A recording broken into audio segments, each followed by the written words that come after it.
So, continuing on with our gods of Mesopotamian mythology, we're going on to a god of death, war, and destruction. His name is Erra, or Nergal. Now, he may have been a type of agricultural god of the city Kutha in earlier times. In those times, he was associated with the summer sun that shone down upon the earth, and the incredible afternoon sun which staggered crop growth. He was always linked to death, even as an agricultural god. So in other words, yes, the edgy form of the sun, not the nice, bright, shiny, happy, singy version, I guess. He was also called Meslamtia, or he who comes forth from Meslam. Meslamtia may have been an entirely separate god who was responsible for trees and was the son of Enlil. Meslamtia's arms would sometimes find use against his people. And if you were one of his people, you may have faced slaughter from time to time. He's not exactly a very well-tempered god, but he can just flip on his people like that. But the sun's devastating power was thought to be an expression of Meslamtia's wrath, and was linked to war, pestilence, and death, which converted the god into Nergal over time.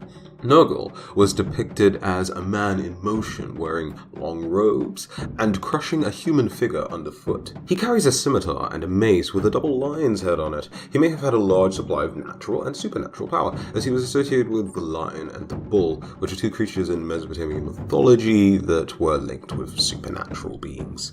Mostly because these two animals have some sort of supernatural aura or power or association with supernatural forces.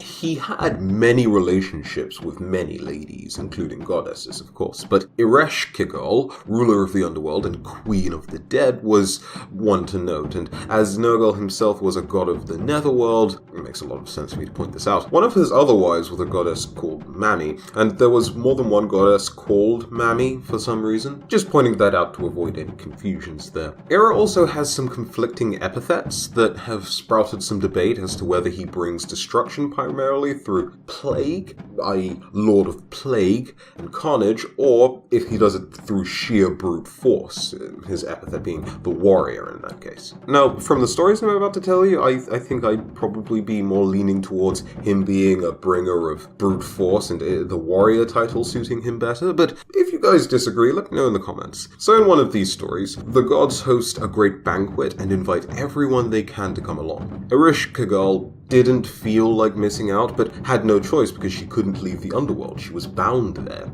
Instead, she sends her son, Namtar, who can freely go to and from each of the realms. When he arrived, Namtar expected all the gods to rise out of respect for his mother. They all did, of course, except Nergal, who remained seated, which made Namtar a little mad. Before he could do anything about it, though, Enki tells him to go back to the underworld and tell his mother about what happened and behave himself and not cause any trouble amongst the gods, like, fighting Nergal or getting super angry, showing his rage, that sort of thing. Kind of funny, if someone were to, tell you, make some sort of insult about your mum, your mama joke or whatever, or just a really offensive thing about your mother, usually you'd want to fight back instantly, but Enki was like, no, go stick your thumb in your mouth and cry along home to your mother. He didn't say it like that, but I suppose in a sense you could interpret what he said to be something along those lines. Ereshkigal's rights are acknowledged by the other gods and Enki, so Nergal goes off to the underworld. This was all part of Enki's master plan because he needed a way to get rid of Nergal somehow because he just wasn't a very good fit. Probably thanks to stories like the one I told you in the previous Mesopotamian god video, in which Nergal or Irra decides to mess around with one of the other gods' cities and just slaughter a bunch of people and cause chaos. He's kind of a loose cannon there.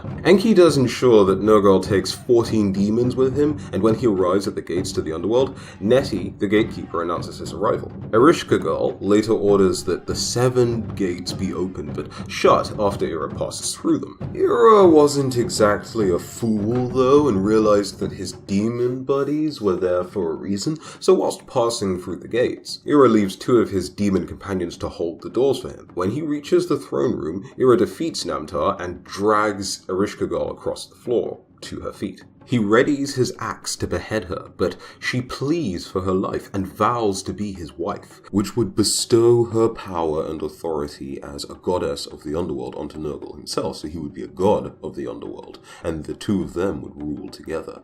They kiss and embrace, of course, but the world needs war, death, and destruction. Irra can't stay in the underworld forever. That's why Enki allowed him to take the demons. For 6 months at a time, he can stay in the underworld, and for the other 6, he roams the upper world. The story is supposed to explain why human beings fight wars in seasons, and was apparently an attempt to spare people from some bloodshed because Irra was causing too much war, too much strife, too much chaos, too much death, and that just couldn't be allowed apparently, but it kind of was nerfed, but still allowed to a degree. Couldn't completely get rid of it. I guess coming back to this whole idea that a lot of other mythologies have of a certain balance of things, though I'm just pointing that out as a similarity. I don't know if that's necessarily a thing within Mesopotamian mythology, but yeah. Nergal also led the Sabiti, who were 7 minor war gods and the children of Anu, the supreme sky god. Depending on the tradition, they can be forces of good or evil, promoting one of these forces in the world. They followed Irra into battle and had some connection with the underworld, but as these were minor gods, there's not too much more to say about them. But they were relevant to Irra, so I mentioned them in the video anyways. So that was the video on Nergal, or Erra. I'm not sure which name I'm going to use in the title, but I guess I'll figure it out. If you enjoyed the video, go ahead and leave a like, and of course, subscribe to the channel to see more content and videos just like this. Now, the next Mesopotamian video might not necessarily focus on a specific god. It might. I'm not sure which one I'll necessarily get around to posting first, but I have a good feeling about what I'm cooking up here for the next Mesopotamian video. Might be the start of a new series, depending on how you guys like the video, but I was doing some extra research whilst I was finding out stuff about the goddess of the underworld, and it led me to come up with this new video idea. So yeah, we'll give that a roll, a while, a spin. The correct phrase, yeah, soon enough, so you'll see that, so yeah. And until the next video, have a very good day. I'm Ron, I'll see you in a few. Bye-bye.